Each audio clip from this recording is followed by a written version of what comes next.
prazer falar aqui no IBRE. Essa aqui vai ser uma palestra sobre inteligência artificial, futuro do mercado de trabalho. No começo da palestra eu vou apresentar alguns exemplos de aplicações de inteligência artificial de diferentes tipos. Depois eu vou explicar, sem dar equações, um conjunto de técnicas chamado Machine Learning, que se tornou muito predominante dentro da área de inteligência artificial e das aplicações deles. Depois vou dar uma pincelada bastante simplista, mas que dá o sabor do debate entre economistas acadêmicos de muito alto nível sobre o impacto que a inteligência artificial e a automação através da inteligência artificial podem ter, tendem a ter, já estão começando a ter, sobre o mercado de trabalho, sobre as profissões. E no final eu vou juntar tudo isso com alguns dados adicionais e dar alguns pitacos. Quanto mais a palestra avança, menos empiricamente baseada menos certa ela é e mais especulativa ela é. Tá, no final é chute. Mas um chute, espero convencer vocês, bastante embasado.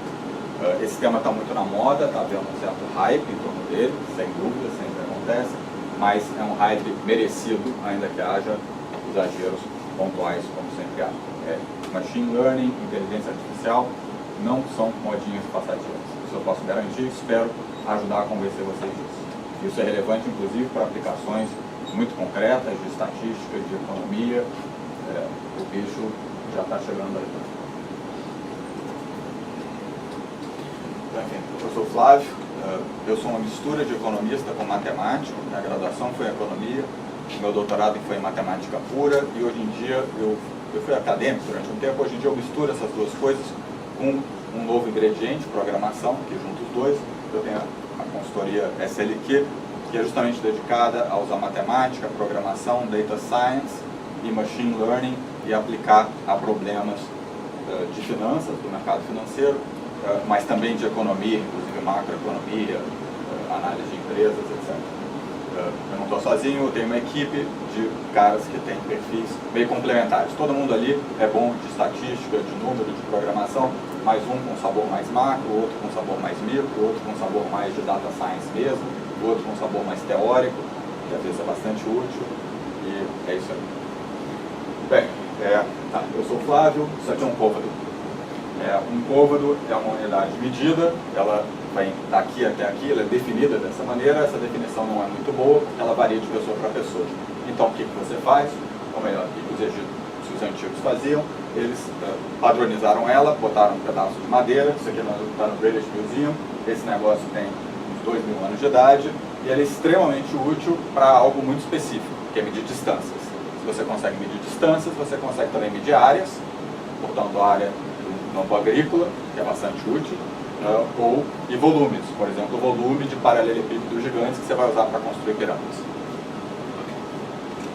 Isso aqui é um ábaco, ele veio algumas centenas de anos depois, na Suméria, o primeiro exemplo conhecido da Suméria Antiga. Ele também permite uma aplicação específica, mas talvez um pouco mais sofisticada, um pouco mais abstrata, que é fazer contas. Soma, divisão, multiplicação, com ábaco, treinamento suficiente, você consegue inclusive estimar raízes quadradas. Ele é mais sofisticado, ele faz algo diferente, mas ele certamente é mais sofisticado do que o côvado, em termos de aplicações. Isso aqui é a máquina analítica de Schweitzer ou de Babbage. Babbage foi o pensador matemático francês que bolou a máquina. Schweitzer foi o engenheiro alemão ou sueco que criou essa máquina. Ela tinha o tamanho de um cavalo, ela era um computador, evidentemente não eletrônico. É o primeiro computador programável. Mexendo nessas repimbocas aqui, você conseguir programar a máquina para fazer uma multiplicação, um produto, e para fazer isso de maneira iterativamente. Ou seja, você calculava esse número vezes esse número mais esse, e depois você repetia essa operação no produto, no resultado dessa operação. Era uma iteração. Isso aconteceu um par de milênios depois. 100 anos depois, você tem uma máquina que é certamente mais poderosa do que a máquina de Babbage. Ao invés de ter o tamanho de um cavalo, provavelmente o peso de mais de um cavalo, ele tem o tamanho do camundongo. Isso aqui é uma HP-12, uma calculadora, programável também, dá para fazer interações, e muito menor, muito mais leve, muito mais barata, certamente. Poucas décadas depois, você tem o iPhone 7. Quando eu preparei essa palestra pela primeira vez, ele era topo de linha no começo do ano, agora já não é o topo de linha, tem 8, tem o X, e esse bicho aqui é mágico. Ele assiste desde vídeos de gatinho, a responder e-mail, a fazer anotações, a fazer todas as contas que aqueles aparelhos faziam. O iPhone já não é tão específico, na verdade ele é uma coleção de módulos, apps, com cada um deles com uma direção bastante específica, mas ele com isso é bastante versátil. E se isso não parece algo muito inteligente, o que está dentro dos nossos crânios é muito parecido. O cérebro funciona de maneira bastante modular, ainda que a divisão física nem sempre seja, em alguns casos é, em outros não é. Ter uma coordenação geral lá, que é a consciência, o sistema límbico, mas tem uma analogia que não é uma forçação de barra entre o funcionamento do cérebro e um iPhone. O que é inteligência artificial? Eu não vou tentar dar uma definição rigorosa, até porque é muito difícil de fazer isso, mas a definição não rigorosa que vai ser usada nessa palestra é: inteligência artificial são objetos produzidos pelo homem ou pela mulher que aumentam a nossa capacidade cognitiva numa certa direção. No caso do Côvado era calcular distâncias, medir, portanto, áreas, volumes. No caso do iPhone é assistir vídeos de gatinhos, mandar e-mails e não sei para que mais, etc. Muita coisa, ouvir música e trabalhar e já. Alguns deles são extremamente limitados, específicos, como o Côvado, outros são mais amplos, como o iPhone. Inteligência artificial, classicamente, a gente associa mais a software do que a hardware. Os exemplos que eu estava dando agora eram mais de hardware, se bem que começa a aparecer um software aqui. Deixa eu ir para software puro, para algoritmos.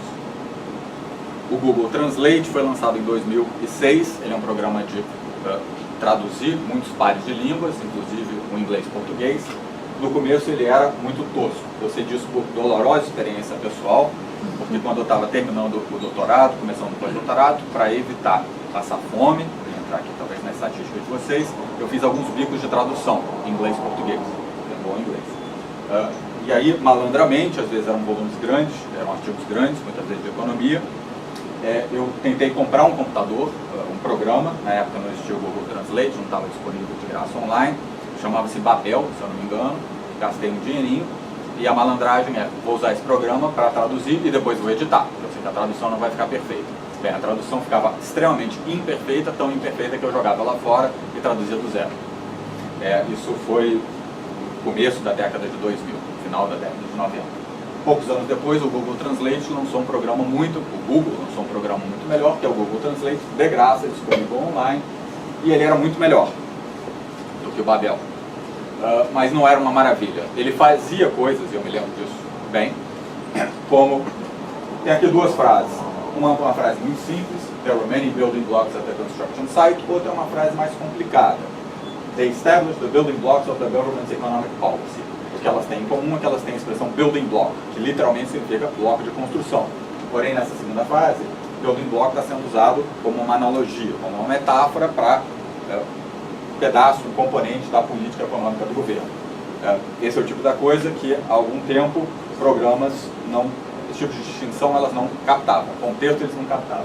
O Google traduziria essa primeira frase para algo como, eu não tenho acesso ao Google de 2006, mas era algo assim, havia muitos blocos de construção no lugar de construção. Era muito palavra por palavra, eventualmente incluía alguns erros meio toscos. Aqui não tem erro, mas é uma tradução, não é uma tradução elegante. Rudimentar. Já uma frase mais complicada dessas, em que building block está sendo usada como analogia, e além disso tem verbo e substantivo, tem adjetivo modificando, e, enfim, estava uma porcaria dessas. Eles estabeleceram os blocos da construção econômicos da política governo. Seria algo desse tipo, ele invertia a ordem, não pegava que o adjetivo tinha que vir antes, quando era inglês, depois em português, e ficava uma porcaria. 10 anos depois, em 2016, houve, é claro, uma série de melhoras que o Google foi implementando. No final de 2016 houve uma melhora muito, muito dramática na qualidade do Google Translate. E isso aqui são exemplos agora da vida real, que de fato, se eu colocar lá, ele pega. A primeira frase, havia muitos blocos de construção no canteiro de obras, ele traduz para isso aqui. Ele já não faz building block, construction, ele não repete construção. Essa tradução está perfeita, é elegante, é isso mesmo, canteiro de obras, é o tipo da coisa que um tradutor humano talvez tivesse que parar para pensar. o algoritmo do Google não precisa parar para pensar, ele sabe. Mais impressionante ainda, ele consegue pegar contexto, graças a essa inovação no final de 2016.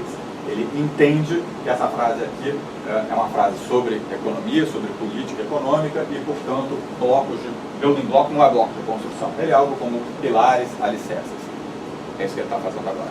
Isso aqui é uma tradução perfeita, gramaticalmente, e ela é muito elegante. Boa.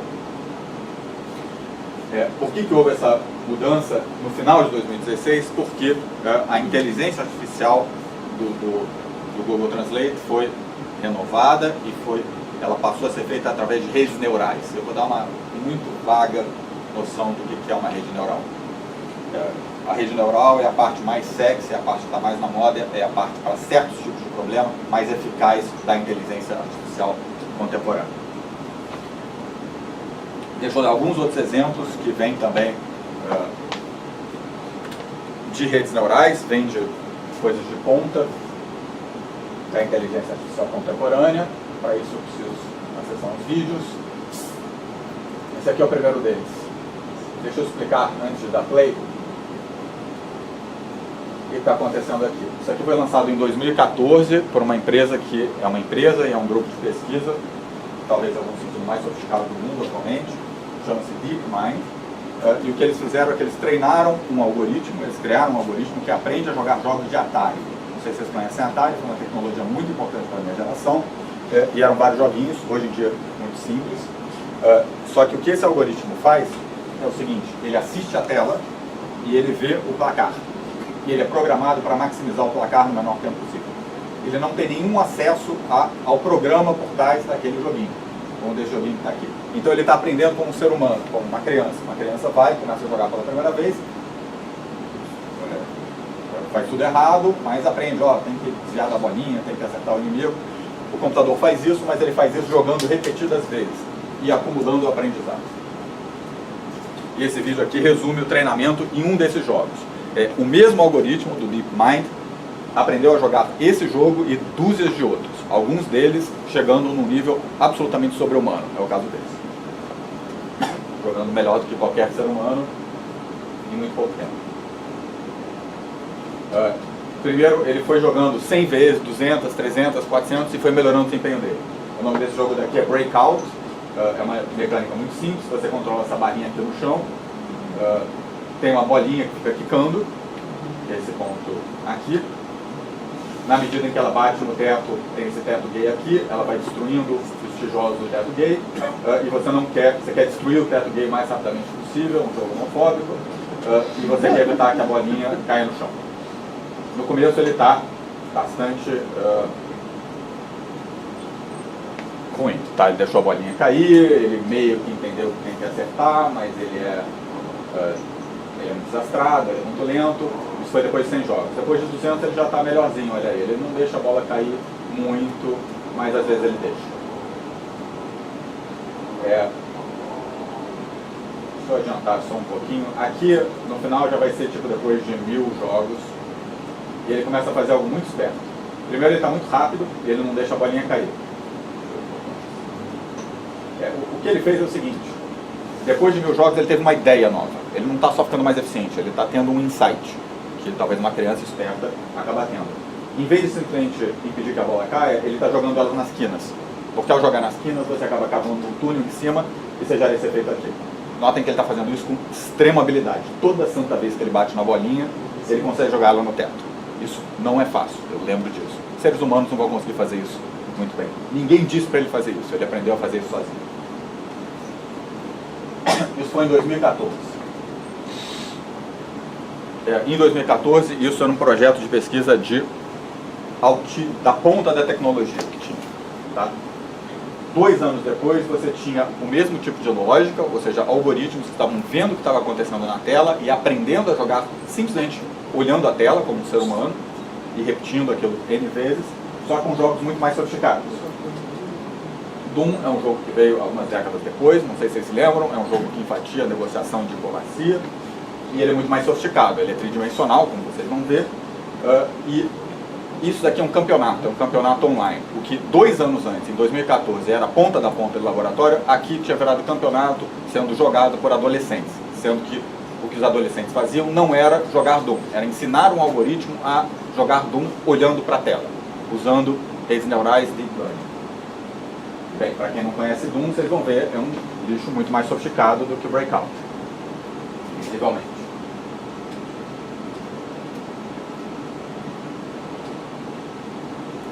É um ambiente tridimensional, você tem que matar monstros, pegar tesouros e armas. Isso aqui é um algoritmo jogando. E esses algoritmos, em alguns sentidos, eles ficam melhores do que os humanos. Eles acertam imediatamente. E uma das coisas curiosas que acontece nesses jogos é que muitas vezes os algoritmos acabam descobrindo estratégias que seres humanos não descobrem. E uma vez que eles descobrem isso, e seres humanos, jogadores daqueles jogos assistem, cai a ficha no ser humano. Eu nunca teria pensado nisso, mas agora eu estou vendo que funciona. E seres humanos estão começando a aprender com as máquinas. Em videogames, mas também em jogos mais sofisticados, como o Go, que eu vou mencionar daqui a pouco. Aqui eu estou dando uma sequência de coisas cada vez mais abstratas. Aqui tem uma capacidade de aprendizado, isso aqui é muito mais sofisticado do que um ábaco, um côvado.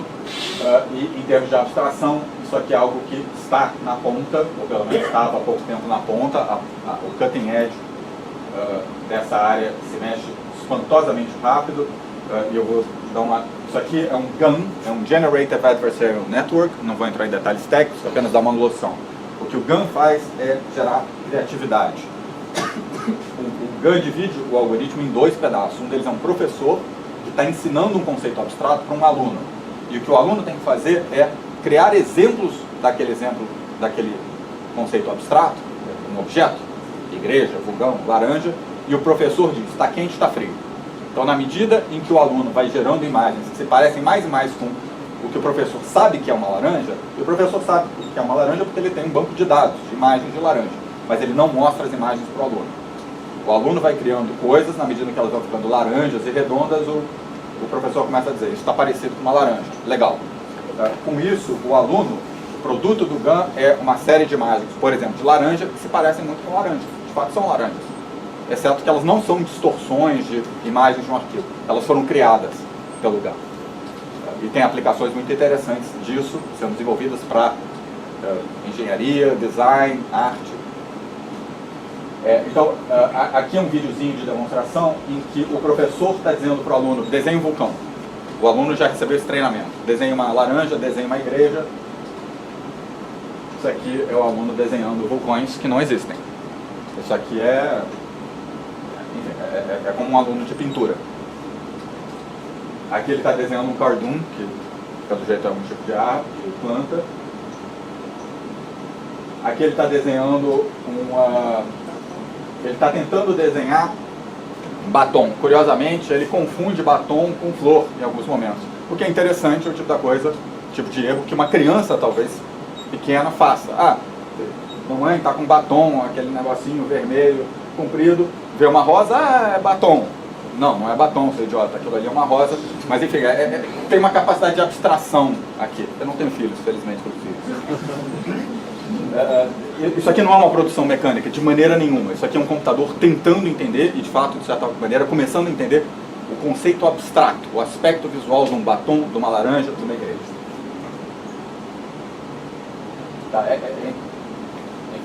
Esse vídeo consegue fazer coisas muito interessantes. Eu poderia passar a palestra inteira descrevendo e dando vídeos de cães em ação. Isso aqui são pães, pão francês. Isso aqui são laranjas, todas elas produzidas pelo aluno.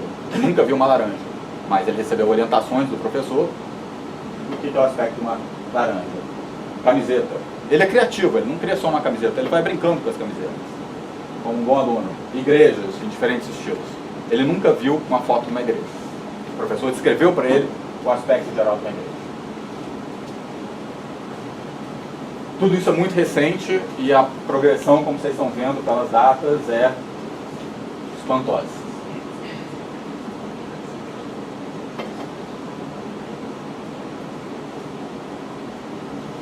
Ok. Então, isso aqui sim se encaixa em inteligência artificial, é abstrato, são algoritmos, é cada vez mais sofisticado. Notem que progressos que antes estavam demorando milênios ou centenas de anos para acontecer, agora estão acontecendo em poucos anos, em meses. Mais um exemplo, esse aqui não tem como deixar de mencionar, AlphaGo. O Go, até 5 anos, eu li outro dia uma discussão na internet hilária de especialistas em computação e em Go discutindo quantas décadas ia demorar para o melhor algoritmo de Go ganhar dos melhores jogadores humanos.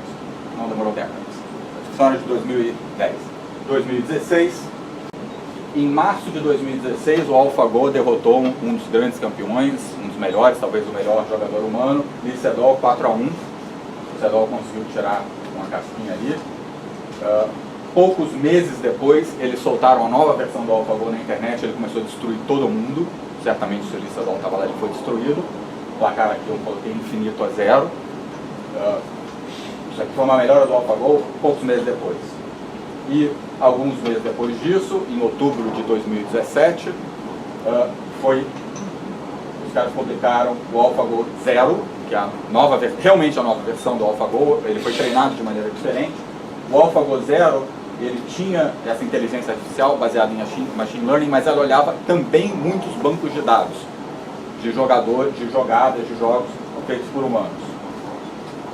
O AlphaGo 0 nunca viu um humano jogar. Ele aprendeu jogando sozinho, com ele mesmo. Chama-se Reinforcement Learning. O AlphaGo 0 foi do 0 até se tornar muito melhor do que a versão anterior do AlphaGo em 3 dias. 3 dias jogando sozinho, muitas e muitas vezes. Sem nenhum input humano.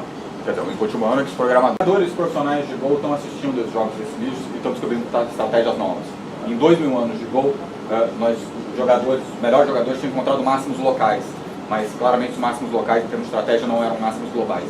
E esse bicho está encontrando, pelo menos novos máximos locais melhores do que os anteriores, em termos de estratégia. Ele faz coisas contraintuitivas que os jogadores dissecam e descobrem. Peraí, ninguém nunca pensou nisso, literalmente, funciona. Está acontecendo em várias áreas. O que é Machine Learning? Já usei o termo aqui algumas vezes, não vou dar uma definição rigorosa, mas vou tentar explicar para vocês um pouco a metodologia, a natureza da coisa. Algum gaiato chamou ele de Statistics on Crack, é um pouco estatística, regressão, mas melhorada, mais flexível. E ele detecta relações sutis, incluindo especialmente relações não lineares, coisa que regressão linear não pega muito mal, examinando volumes grandes de dados. Com grande volume de dados, depende do tipo de aplicação que você quer. Para essas que eu mostrei antes, centenas de milhares, milhões. Para aplicações para finanças e economia, às vezes bastam centenas. Mas aí tem que tomar cuidado com a escolha do tipo de modelo. Tem diversos tipos, eu não vou dar uma taxonomia aqui. Tem classificadores que agrupam dados parecidos em grupos de clusters. Super Vector Machines fazem um outro tipo de classificação. Redes neurais, em particular Deep Learning, é o que está mais na ponta, mas precisa de muito volume. Essas últimas aplicações que eu dei são todas baseadas em diferentes tipos, diferentes sabores de redes neurais e de Deep Learning. Deep Learning significa rede neural complicada. Essa vai ser a definição que eu vou usar. Daqui a pouco eu dou uma noção do que é rede neural. Um diagrama de Venn aqui, a rigor não é um diagrama de Venn, mas enfim. Inteligência artificial é essa definição soft que eu dei no começo da palestra, objetos feitos pelo homem, programas feitos pelo homem, pela mulher, que aumentam a nossa capacidade cognitiva. Como um subconjunto dele, você tem técnicas de machine learning, que eu vou explicar daqui a pouco o que é. E como um subconjunto do machine learning, você tem redes neurais e, em particular, deep learning, que são as mais sofisticadas em algum sentido. Porém, nem sempre funcionam em todos os contextos. Depende da qualidade, do tipo, do volume de dados.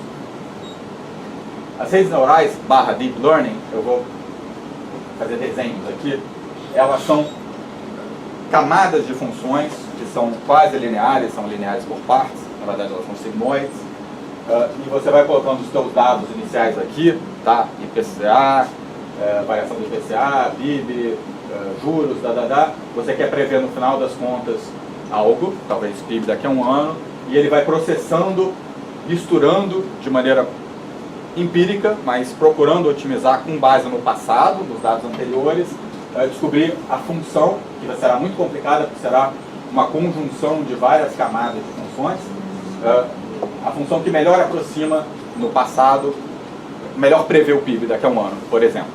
Tá? E esse exemplo que eu dei não é nem um pouco hipotético, eu vou contar uma historinha para vocês. Mas para esse bicho funcionar, as redes neurais, você precisa de muito dado, talvez mais do que você consiga em aplicações de macroeconomia. Se bem que coisas como o Billion Prize Project, talvez comece a chegar nessa escala. E elas têm uma analogia com o cérebro, de fato com neurônios, de fato com encadeamento de neurônios. Neurônios, muito grosso modo, estão organizados dentro do nosso cérebro em camadas. Redes neurais foram inspiradas na organização de neurônios na década de 30 ou 40 e têm sido pesquisados desde então, e muito recentemente elas começaram a ficar extremamente poderosas por uma conjunção de fatores. Mais e mais dados, mais e mais poder computacional e algoritmos de aprendizado cada vez mais espertos. As pessoas começaram, com o tempo, os pesquisadores, a descobrir maneiras de otimizar melhor, de evitar o overfitting, e a coisa decolou nos últimos 5 anos, principalmente. Mas é uma área antiga de pesquisa. Já expliquei o que eu quero explicar sobre redes neurais. Tem alguma semelhança entre isso, funções aqui quase lineares, alimentando umas às outras, e neurônios fazendo um neurônio encadeado em outro, transmitindo sinais neuroquímicos, bioquímicos. É só uma analogia, mas funciona. No final das contas funciona, e funciona bastante bem para certas coisas.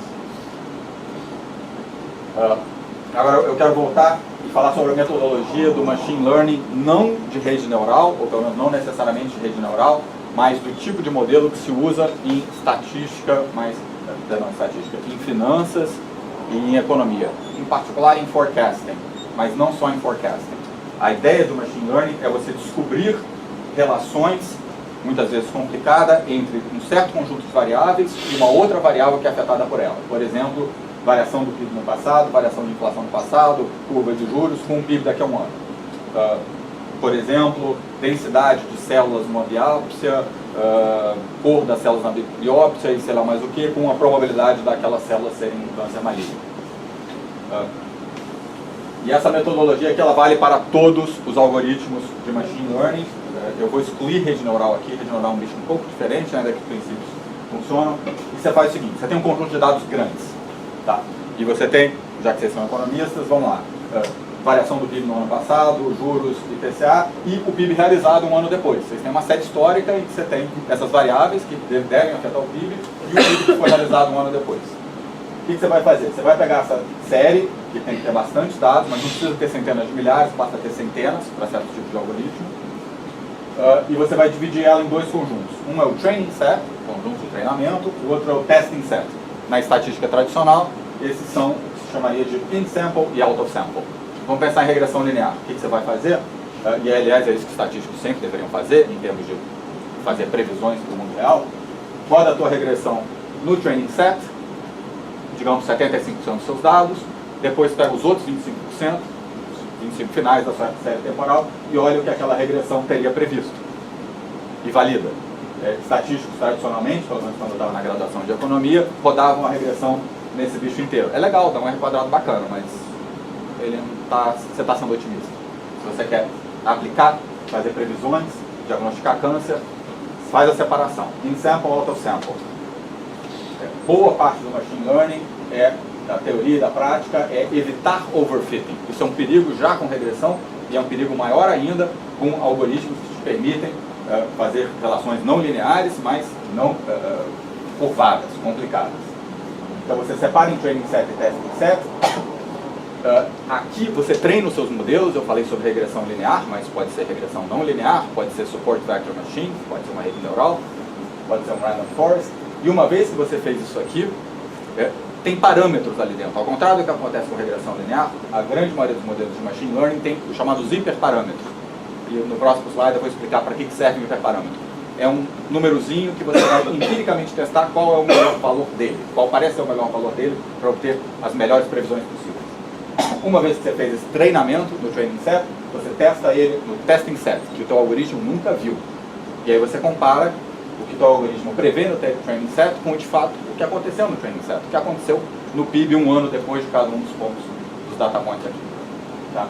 Essa metodologia é feita com extremo rigor, se você fizer bem feito, e ela funciona empiricamente muito bem, se você tiver conjuntos de dados razoavelmente grandes e com boa qualidade. Tá? Não pode ter erro demais, porque senão suja. Garbage in, garbage out.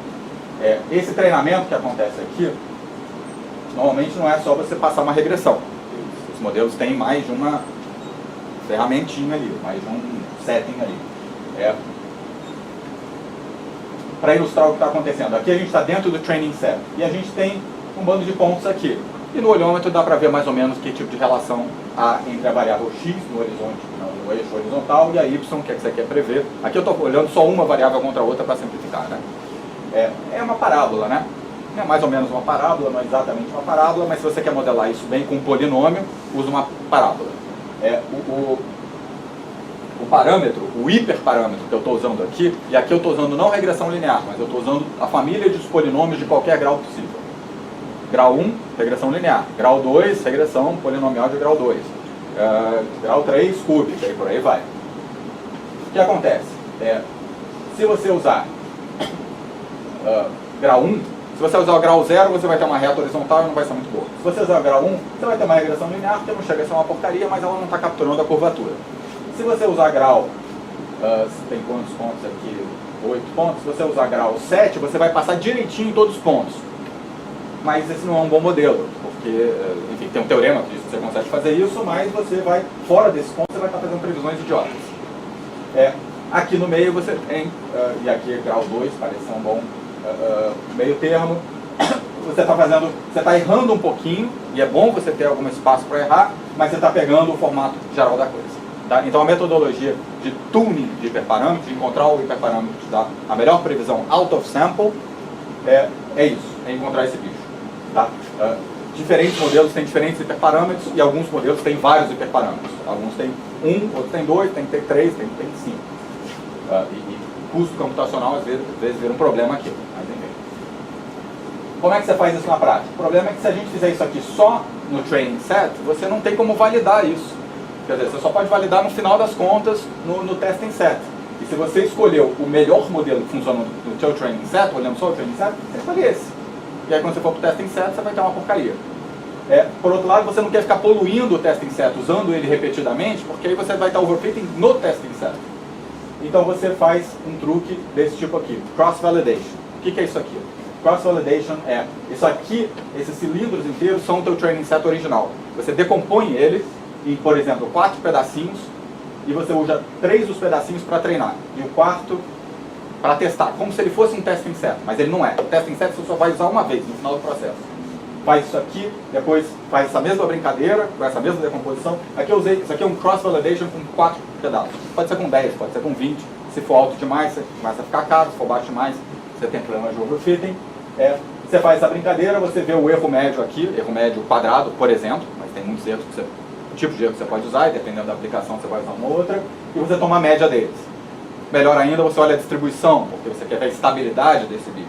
Uma vez que você obteve os melhores hiperparâmetros, testando isso repetidas vezes, com diferentes parâmetros, no caso grau de polinômio, no caso do grau anterior, aí você joga o bicho uma vez no testing set.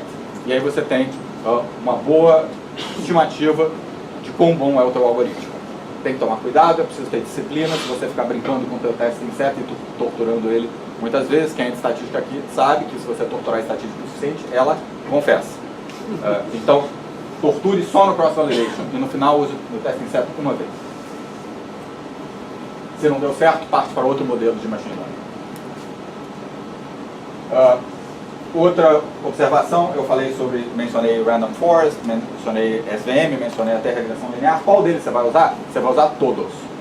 Não todos, porque tem centenas, mas você vai usar um conjunto de modelos razoavelmente distintos uns dos outros. Você vai otimizar cada um deles e você vai misturar eles de maneira otimizada.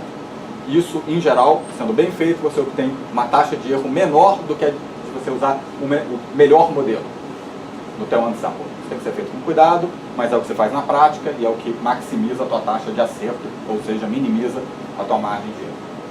Tá? Metodologia é muito importante e, infelizmente, muitos praticantes de machine learning cometem erros básicos porque não tem base teórica ou não tem disciplina e cometem erros e o cara promete uma coisa e quando o cliente vai usar, a taxa de erro é muito maior.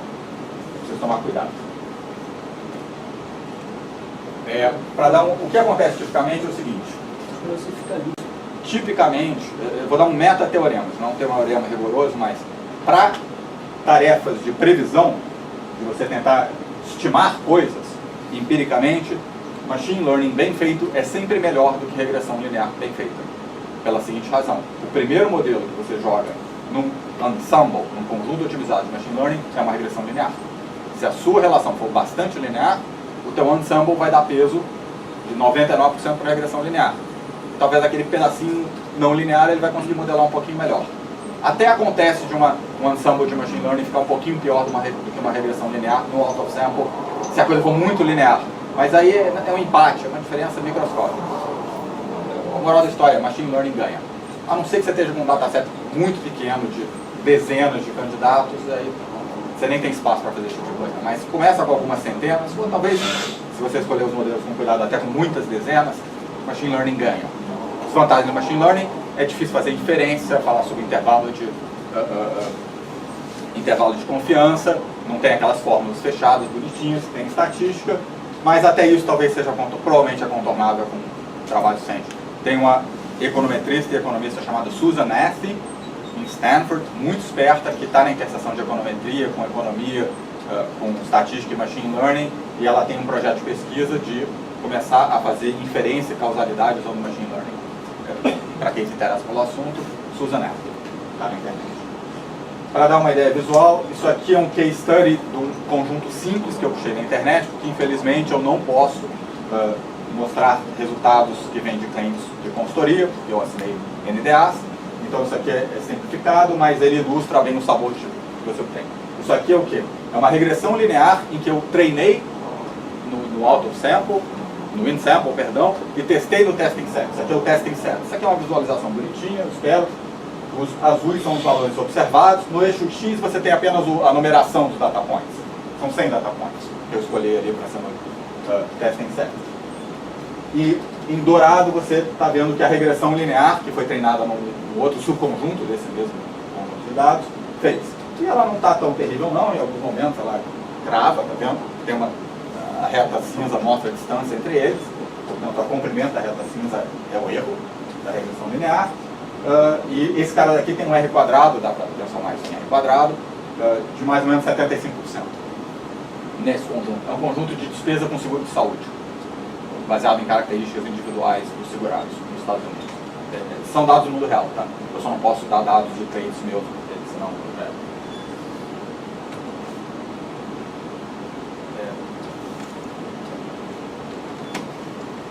Agora deixa eu fazer, isso aqui é regressão linear.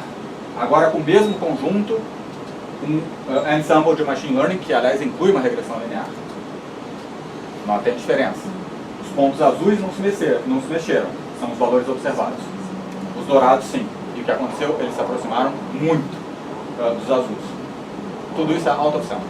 Tá? O R quadrado desse cara é de 90%. Portanto, um cara que tem R quadrado de 75% não explicava 25% da variação, esse aqui só não explica 10%.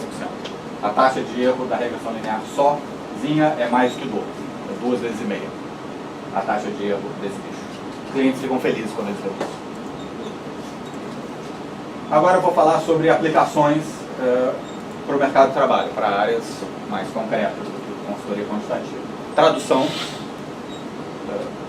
machine learning, inteligência artificial está sendo usado com sucesso crescente em tradução, e eu vou focar muito nesse exemplo como um microcosmo. Eu conheço ele bem e eu acho que ele é um exemplo muito claro de alguns fenômenos. Boa parte de finanças estão sendo automatizadas. Nos Estados Unidos e na Europa está havendo uma corrida ao ouro, inclusive Goldman Sachs, JP Morgan, para substituir gestores, basicamente, e analistas por algoritmos muito bem treinados. Essa onda pode estar começando no Brasil, se Deus quiser. Trabalhos jurídicos, por enquanto, simples. O JP Morgan, que eu acabei de mencionar, acaba de demitir boa parte da equipe jurídica deles e substituiu por algoritmos. Os algoritmos são rápidos, são instantâneos, não reclamam, não pedem férias, não ficam de mau humor, e se forem bem treinados o suficiente, são tão competentes quanto o advogado médico. Isso poupa uma fortuna para o JP Morgan, mas não é boa notícia para certos tipos de advogados. Eu vou dar uma pincelada muito caricata e apenas dando 2 exemplos. Já há economistas, principalmente nos Estados Unidos, e economistas de altíssimo nível, debatendo o impacto da automação sobre o mercado de trabalho. É um tema antigo, mas essa nova onda de automação, até que ponto ela é uma nova onda, quão grande ela é, quão importante ela vai ser. Tem um debate, e de um dos lados do debate, eu estou caricaturando um pouquinho, eu estou simplificando, porque eu tenho que simplificar, mas está o David Autor, que é um professor titulado do MIT, é um economista do trabalho, mas ele trabalha com outros temas também, vou chamar de economista do trabalho, e a tese dele, grosseiramente, é que inteligência artificial e trabalho humano são complementares. É bom ter inteligência artificial. Isso é bom para funcionários, para trabalhadores altamente qualificados. Os baixos qualificados, talvez não.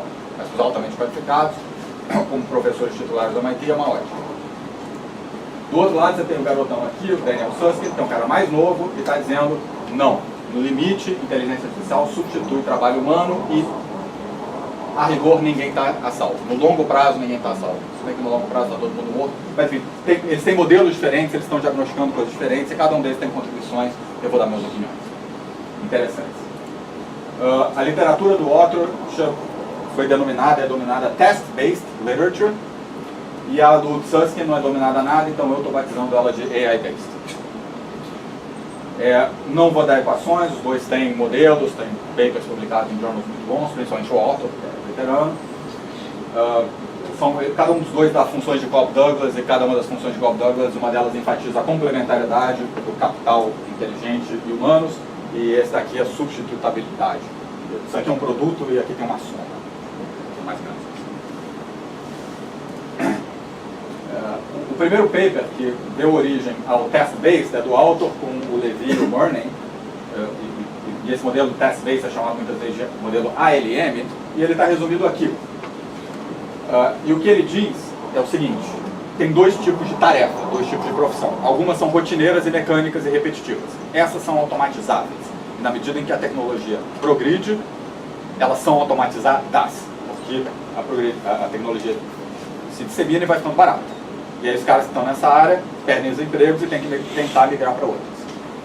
Mas há também rotinas, tarefas não rotineiras, que dizem criatividade, que é análise econômica, que é o advogado sofisticado, que é o motorista de carro, que é o tradutor, e esses não são automatizáveis. Então, para colocar em desenho, na literatura do Autor e dos coautores deles, tem tarefas não rotineiras e tarefas rotineiras. É claro que essa divisão é um pouquinho artificial, ele sabe disso, mas é basicamente isso que acontece, de acordo com ele. As rotineiras são automatizáveis, as que ainda não foram automatizadas tendem a ser automatizadas quando o tempo passa. As não rotineiras, olha, não são automatizáveis não, ele não diz nunca, mas ele quase diz nunca. São intrinsecamente não automatizáveis. Ele não é só um modelo teórico, ele faz estudos empíricos, que eu tenho, enfim, eu não olhei o detalhe, mas tenho certeza que são bem feitos, esses caras são espertos. E ele tem a estimativa de que tem um impacto sobre desigualdade de renda. Ele acha que 60% do aumento da disparidade nos Estados Unidos entre trabalhadores altamente qualificados, digamos, com formação universitária, e trabalhadores não altamente qualificados, digamos, sem formação universitária, vou usar isso como proxy, 60% do aumento dessa disparidade, e houve um aumento muito grande nas últimas décadas dos Estados Unidos, se deve à automação. Por quê? Porque, de acordo com o Autor, os trabalhadores altamente qualificados estão se tornando mais produtivos e ganhando renda, e os menos qualificados estão perdendo renda e perdendo espaço. Esse modelo do Autor, de certa forma, é otimista para a humanidade, porque ele está dizendo o seguinte: se você é um cara altamente qualificado, você não será substituído, e mais do que isso, a tua produtividade vai aumentar e você vai ter mais renda, riqueza, qualidade de vida. Isso é má notícia para quem não é altamente qualificado, mas vamos lá, pessoas não altamente qualificadas podem se qualificar mais, ou pelo menos os filhos delas podem ser bem treinados e, pô, legal. O Susskind não é tão otimista. Ele dá umas pancadas sutis e às vezes não muito sutis no Autor, e ele está propondo um outro modelo. No modelo do Susskind, o que acontece é que você tem sim um contínuo de tarefas mais rotineiras, um extremo, e tarefas menos rotineiras, mas não é uma dicotomia, não é uma partição em dois tipos, é um espectro, e com o tempo, essa daqui é a divisão em termos de nível de complexidade entre o que é automatizável, que fica para a esquerda, e o que é não automatizável, que fica para a direita. Com o tempo, a inteligência artificial vai progredindo e vai chegando na ponta, e talvez algum dia chegue na ponta mesmo.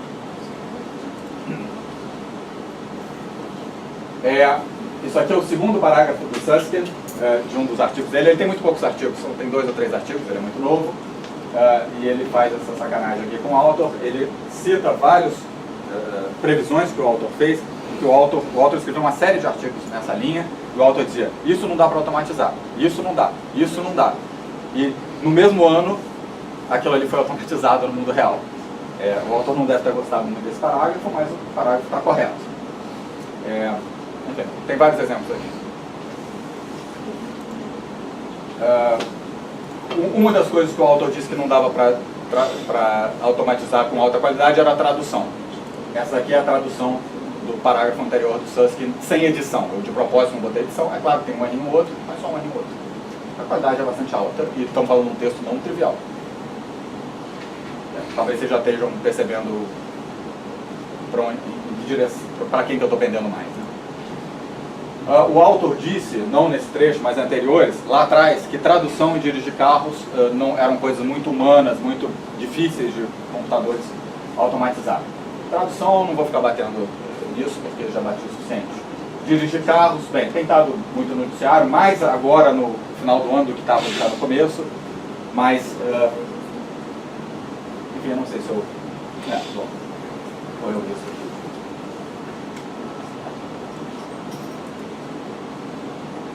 Isso aqui é um vídeo de uma demonstração do Google, tem uma menina bonitinha, mas a menina bonitinha está sendo dirigida, ela não está dirigindo um carro. É um carro do Google e o algoritmo, o texto, o vídeo ilustra o que as câmeras estão vendo e a tradução para o algoritmo daquilo. Essa tecnologia está progredindo muito rapidamente, muito espantosamente. Até o final do ano, o Elon Musk diz que um carro dele, do Tesla, vai dirigir across os Estados Unidos, costa leste, costa oeste, costa leste, sem tocar no volante.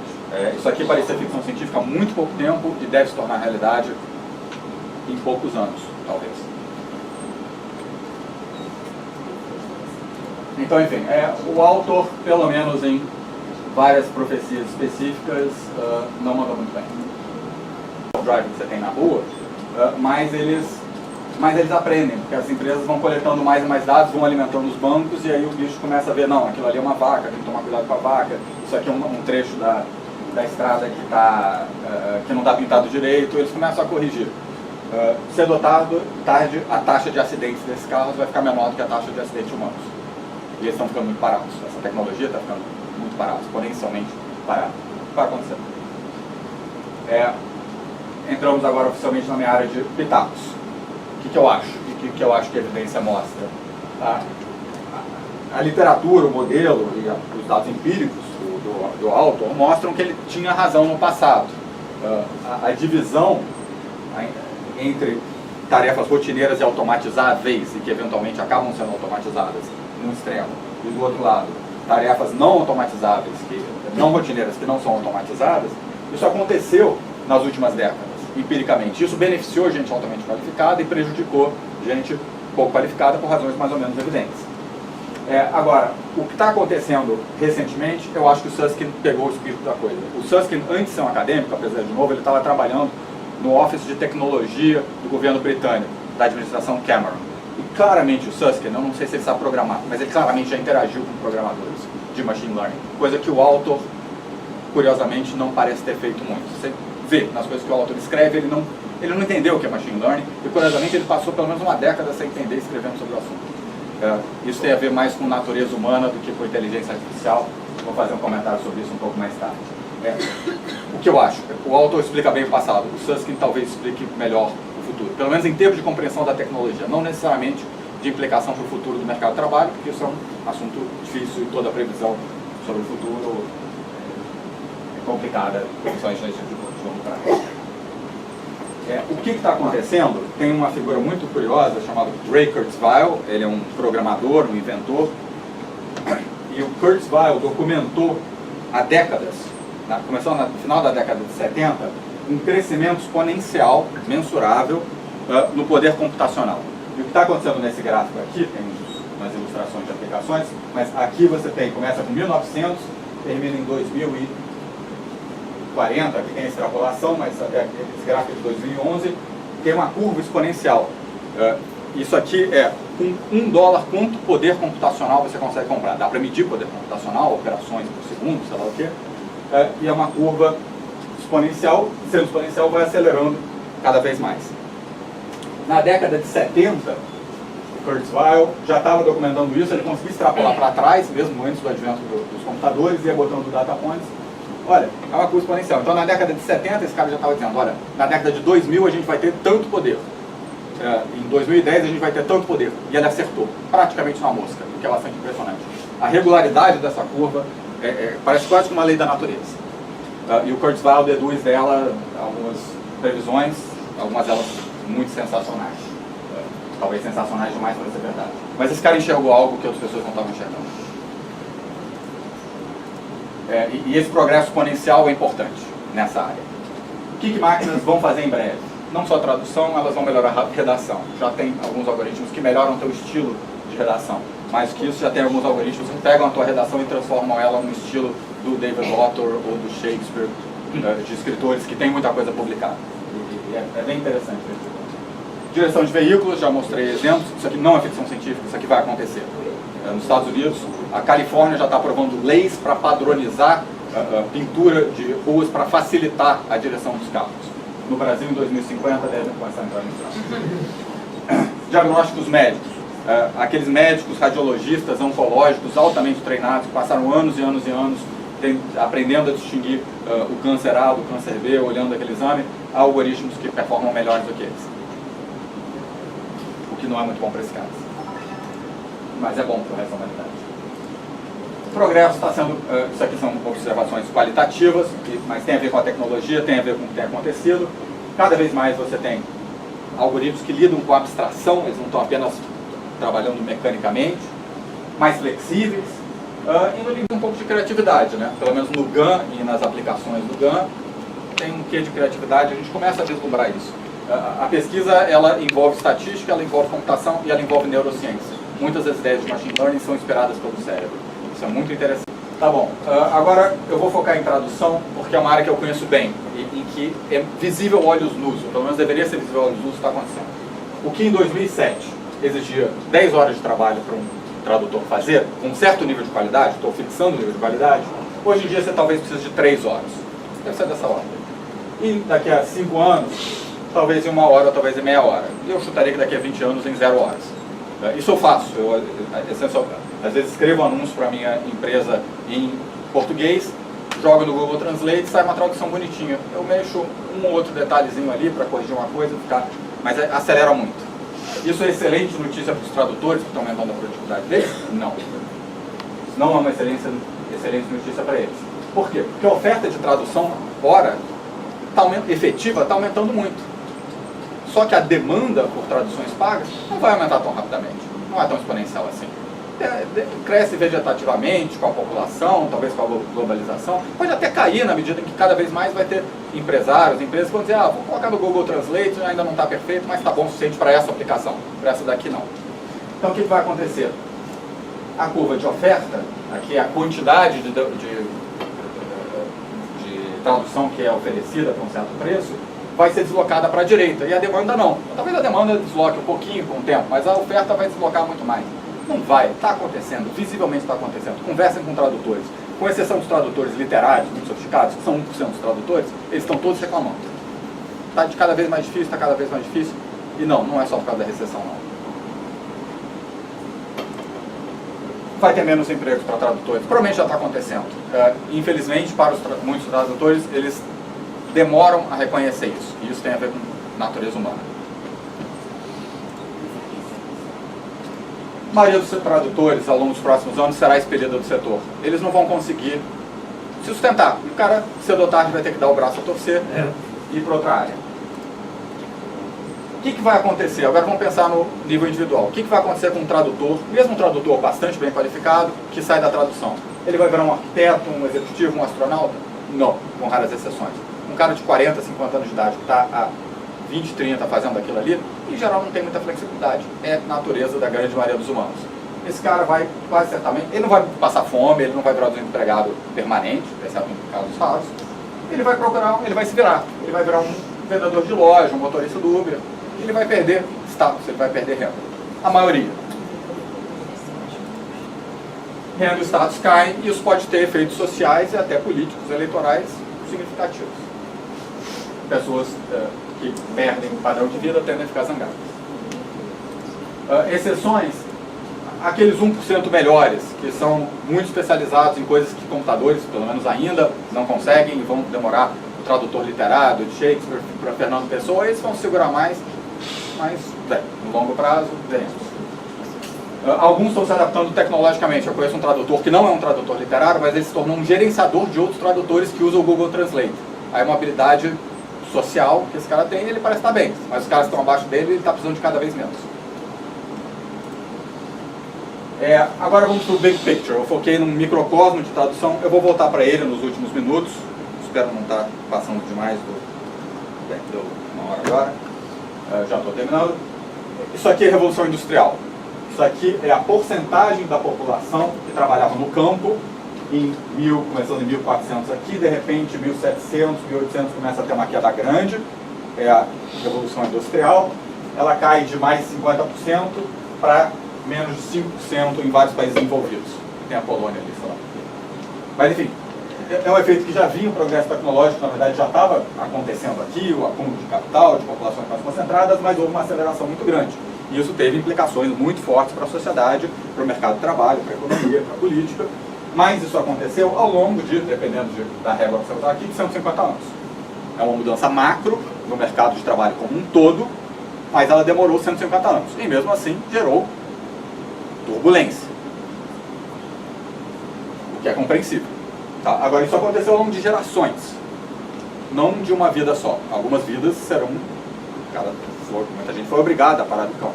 Mas a sociedade teve tempo para se adaptar. E mesmo assim foi difícil. Agora, o que está acontecendo aqui parece, e aí vai junto com a tese, isso aqui se encaixa com a tese do Kurzweil de aceleração, não só quantitativa, mas qualitativa da tecnologia. Isso aqui são curvas em S de adoção de novas tecnologias. Começando em 1900, terminando em 2010. O que é isso aqui? Isso aqui é a porcentagem da população dos Estados Unidos que usava aquela tecnologia nova. Começando com telefone, depois rádio, televisão, ou talvez seja rádio, telefone. Observem, tem algo muito dramático, muito claro que está acontecendo aqui. Tecnologias mais antigas demoravam décadas, às vezes quase que um século para ficarem difundidas e 100%, 95% da população acontecer. Na medida em que vão surgindo novas e novas tecnologias, a adoção passa a ser mais e mais rápida. Essas últimas aqui, tablets, smartphone, aconteceram em anos, em poucos anos. Em 2006, ninguém tinha iPhone. Em 2011, quase todo mundo, com um certo nível de renda, tinha smartphone, um excelente iPhone. Hoje em dia, quase todo mundo tem. É muito rápido. Parece estar vendo, isso aqui é evidência empírica de uma aceleração da inovação tecnológica, da difusão de novidades tecnológicas, e isso, é claro, tem impacto para o mercado de trabalho. A transição da Revolução Industrial, que foi global, foi macro, afetou 70% da força de trabalho, foi muito grande, mas ela foi muito lenta comparado com o que está acontecendo aqui. Tradução automatizada também, certamente, está fazendo uma curva dessas. Foi só nos últimos poucos anos que ela começou a ficar boa o suficiente para pessoas começarem, de fato, substituir tradutores humanos por traduções automatizadas. E esse processo vai continuar porque as traduções computadorizadas vão ficar cada vez melhores. Até porque elas se alimentam das traduções humanas de alta qualidade que estão na internet. Isso não é bom para tradutores. Uma objeção que se tem a esse milenarismo de inteligência artificial olha, já houve vários false starts de inteligência artificial. Na década de 50, 70, 90, havia tecnologias muito promissoras de inteligência artificial que no laboratório eram legais, mas na prática não pegaram, não colaram, fizeram uma pequena diferença aqui, uma diferença aqui. Por que não vai acontecer agora? Bem, por várias razões. Primeiro, elas tornaram baratas e eficazes o suficientes para ter retorno econômico. Self-driving car é a salvação do Uber, ou muito mais lucro para o Google. Traduções automáticas barateiam muito. Quem oferecer traduções automáticas muito boas não ganha dinheiro, mas ganha informação. E usa essa informação para construir outros produtos melhores que rentabilizam. Claramente é por isso que o Google e outras empresas estão competindo, estão numa guerra armamentista de gerar tradutores cada vez melhor. Aliás, acabou de sair um sensacional chamado DeepL, que foi programado por um grupo de 4 ou 5 caras e que em algum sentido é melhor, uma estratégia esperta, inovadora, que nem o pessoal do Google pensou, o que significa que eles serão comprados pelo Google, vão ficar ricos e o Google vai melhorar. Ou o Bing, ou sei lá o que. Isso se canibalizam e isso acelera. Agora você tem massas críticas que não haviam anteriormente. Dados cada vez mais, graças à internet, graças ao aumento de velocidade, capacidade de armazenamento de dados de computadores. E know-how. Know-how em termos de algoritmos. Os algoritmos estão ficando muito espertos. Tem muita gente inteligente na área e tem cada vez mais gente inteligente e criativa na área, inventando novas maneiras de computadores aprenderem. Isso é capital humano. Já tem uma literatura boa que funciona. E ela vai melhorar. Ela está melhorando. É espantoso. Desde o começo do ano, várias coisas que antes eu tinha que fazer, ter mais trabalho para treinar um algoritmo, agora já sai um pacote no R, no Python, que faz aquilo muito mais rapidamente. 700 alunos no MIT de graduação tentaram se inscrever no ano passado na disciplina Introdução ao Machine Learning. Uma disciplina.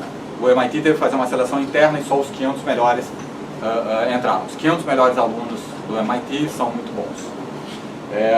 Esses caras, boa parte deles, pode até estar vendo uma certa bolha aí, mas mesmo que só 20% deles virem pesquisadores de inteligência artificial, isso acelera.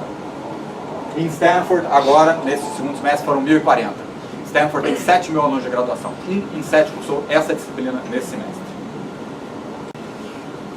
Eu tive tenho tido conversas interessantes recentemente. Uma delas foi com o chefe de um laboratório privado de uma grande empresa no Brasil. Ele me disse coisas espantosas, mas eu vou me ater apenas ao que é relevante aqui para o tema dessa palestra.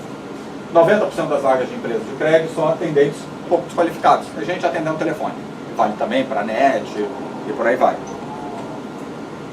Essa é a missão do cara. Pelo que ele me contou, ele vai chegar lá. Enfim, ele não é um cara tão malvado quanto parece, mas ele tem essa habilidade técnica. Eles estão automatizando reconhecimento de voz em português. Eles estão ouvindo os atendentes e aprendendo quais são as melhores reações. E aí você valida isso olhando a avaliação. Toda vez que você tem um atendimento, depois você bota 5 estrelas, um computador está vendo que aquilo ali é uma boa maneira de atender. E é isso. O que eu acho que vai acontecer isso aqui foi o que aconteceu na Revolução Industrial. Ao longo de 150 anos, foi de 70% para 5%. Não é o que vai acontecer, não é o que está começando a acontecer agora. Se isso aqui é o espaço, isso aqui é um gráfico muito sofisticado, tá? Se isso aqui é o espaço de todos os empregos, o que vai acontecer você vai ter um buraquinho aqui, que vai abrir muito rapidamente. Não em 150 anos, mas talvez em 5, 10, 15 anos. Que é, por exemplo, a tradução. E ele vai engolir a maioria dos tradutores ao longo de 15 anos. É o que já está acontecendo. Vai acontecer a mesma coisa com certos tipos de técnicos jurídicos, motoristas de caminhão, sei lá, dentistas, estatísticos, o diabo. E eu acho que a economia tende a virar um queijo suíço. Aqui eu estou olhando o espaço de ocupações que existem hoje. Felizmente, novas ocupações surgem. Eu não estou profetizando que todo mundo vai ficar desempregado. Acho que seria uma profecia bastante tola, dado que se sabe sobre a história e a teoria econômica. Mas muita gente que está muito acomodada vai, em relativamente pouco tempo, ter que correr atrás. E dada a natureza humana, eu desconfio que a maioria dessas pessoas, pelo menos os altamente qualificados aqui, vão cair. Eles vão descer graus na escala. Isso não é legal, elas não vão ficar felizes. Efeito sobre taxa natural de desemprego. Tem debate também. Tem um cara chamado Mokir, que é um cara genial, que está em Northwestern, que tem artigo sobre isso. Ele é um velhinho, mas é um velhinho com a cabeça aberta. E o Mokir, em vez de fazer profecias específicas, ele abre o espectro e diz: pode acontecer isso. É sensacional. Tem outros caras e outras caras muito brilhantes. Essa área está ficando importante. Esse ano já teve várias conferências, gente do MIT, Harvard, apresentando dados, apresentando modelos, conferindo os dados com os modelos com dados empíricos. Alguns deles, mas muito mais do que o autor, entendem a tecnologia. O autor meio que mudou de assunto e ele está falando sobre taxa natural de desemprego. O autor é meio poliana em relação à humanidade. Não vai aumentar a taxa de desemprego porque é só mais uma onda de automação. Outros, como vocês estão dizendo, não é só mais uma onda de automação. Ela é mais rápida, ela está acelerando e ela pega tarefas mais sofisticadas, menos rotineiras, e isso é importante. Bem, vai destruir empregos, portanto todo mundo vai ficar desempregado? Não, tem gente que diz isso, quem diz isso em geral está dizendo bobagem, ninguém diz isso, o Susskind não diz isso. Lump of Labor Fallacy é uma falácia conhecida em teoria e história econômica. Novos empregos serão criados. Porém, quão rapidamente, quão bons serão esses empregos. No nível individual, as pessoas estão perdendo desemprego, estão perdendo empregos de razoável, alta qualificação, vão conseguir migrar para outros empregos também altamente qualificados e remunerados? Essa é a questão fundamental. Então, essa é uma das questões fundamentais. Quão rapidamente, aquele tradutor, aquele motorista, aquele técnico jurídico, aquele médico radiologista oncológico, uma vez que ele se tornar obsoleto, quão bem ele se adapta. Aqui eu abro um parênteses rápido para falar sobre psicologia, mas é um psicólogo que ganhou o prêmio Nobel. O Daniel Kahneman, o Taylor ganhou agora, de uma escola parecida, mas ganhou o prêmio Nobel de Economia, e ele documentou, junto com o parceiro dele, com o Tversky, que pessoas, seres humanos, não são completamente racionais. Mais do que isso, nós, na média, cometemos certos vieses comportamentais nas nossas preferências, e decisões e avaliações, que às vezes nos prejudicam. Dois deles são status quo bias. A gente tem uma tendência a achar que o futuro vai ser parecido com o passado, muito mais do que ele pode ser. Outro é, nós tendemos a achar que nós somos melhor do que nós somos, no relativo. A junção desses dois cria inércia no mercado de trabalho. Se você é um tradutor que está traduzindo há 20 anos e você se considera um bom tradutor, e quase todo tradutor se considera um tradutor acima da média, isso é empiricamente verdade, vale para outras profissões também, você vai hesitar muito antes de mudar de emprego, você vai hesitar muito antes de se retreinar, correr atrás de uma faculdade, você provavelmente vai teimar. E é isso que eu vejo, anedoticamente. Eu tenho falado com tradutores, nem sempre tradutores gostam de falar comigo, mas a reação de boa parte deles é: você está viajando, o outro dia eu fiz uma tradução no Google Translate e tinha 2 erros ridículos. E eu digo para o cara, tinha 2, mas há 3 anos tinha 10, e há 6 tinha 20. E se só tem 2 agora, isso significa que o que você fazia antes, o que precisava de 5 tradutores para fazer antes, agora você precisa de 1, cara. E aí o cara diz: não, mas eu sou muito bom. Tudo bem, alguém pode ficar desempregado, mas não sou eu. Isso é um perigo. Isso é um perigo para eles. Isso é um perigo para a sociedade. Resposta, dado o que Kahneman, Tversky, Taylor, etc. mostram, e francamente, se a gente parar para pensar nas pessoas que nós conhecemos, e talvez até em nós mesmos, isso é perigoso. A sociedade ter se adaptado bem à Revolução Industrial, apesar de tudo, não surpreende, porque ela aconteceu ao longo de um século, mais de um século. Processos, ainda que localizados, mas que acabam ficando generalizados, que demoram poucos anos, tendem a gerar mais locação, eu acho. Mas bem, como eu disse no começo, quanto mais essa palestra progride, mais especulativa ela fica.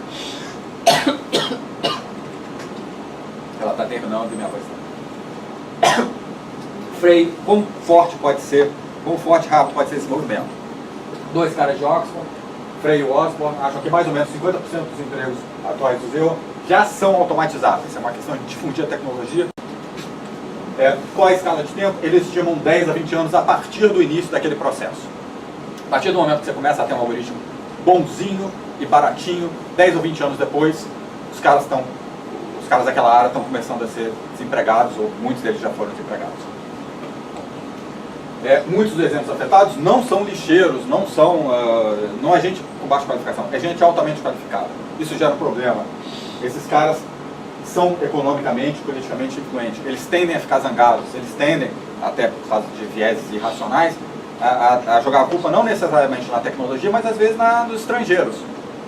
É possível que haja mais e mais Trumps vindo por aí, populistas que jogam a culpa em estrangeiros. Estrangeiros são inimigos concretos, eles têm cara. É mais fácil você odiar um mexicano do que você odiar um algoritmo. De acordo com a Economist, a crise que pode estar vindo aí não é de desemprego em massa, mas é de subemprego em massa. Eu tendo a achar que a Economist tem razão. Relembrando, agora um último gráfico. O que tem acontecido? A gente tem falado sobre nível de emprego, sobre funções que existem e não existem. O que tem acontecido com o número de horas trabalhadas? Isso aqui pode ser surpreendente para algumas pessoas, mas o número de horas trabalhadas, pelo menos nos países desenvolvidos, e o que acontece nos países desenvolvidos tende a acontecer com um certo lag subdesenvolvidos, é que as pessoas, na média, têm trabalhado cada vez menos. Isso aqui são em vários países desenvolvidos, inclusive Alemanha e Estados Unidos. Há um século, mais de um século, eram 70 horas. Todo mundo era um workaholic, não por opção. E hoje em dia, 40 horas é absoluto. Isso aqui é um erro estatístico, certamente é verdadeiro em grande escala. Pode errar um pouquinho do detalhe. Pessoas trabalhavam muito mais. Tem uma exceção. Eu não consegui achar o dado aqui, mas eu já vi esse dado, que é o seguinte: se você coloca o número de horas trabalhadas por pessoas altamente qualificadas, 1% nos Estados Unidos, aqui, pessoas altamente qualificadas continuam trabalhando mais. Por quê? Elas têm mais recompensa, tanto em termos de remuneração, quanto em termos de reconhecimento social. E isso é um problemaço, porque esses caras tendem a ficar cada vez mais ricos do que os outros, relativamente falando. Eles têm renda mais alta, acumulam mais renda, isso pode ser um problema. Uma solução, possível solução, paliativo, eu não tenho opinião, sou agnóstico sobre isso, mas tem sido discutido, é Universal Basic Income. É a ideia de que um efeito, sem dúvida, dessa automatização, haverá ganhadores e perdedores, mas a sociedade como um todo vai ficar mais rica. A gente está falando sobre mais medicina, mais produtividade agrícola, menos desperdício, ela vai ficar mais rica. Tem problemas de mensuração no PIB, tá? Mas não importa, ela está ficando mais rica. Tendo mais riqueza, você tem mais riqueza para redistribuir. E talvez no final das contas, esses caras aqui que estão trabalhando cada vez menos, escolham, tenham a opção de trabalhar menos e menos,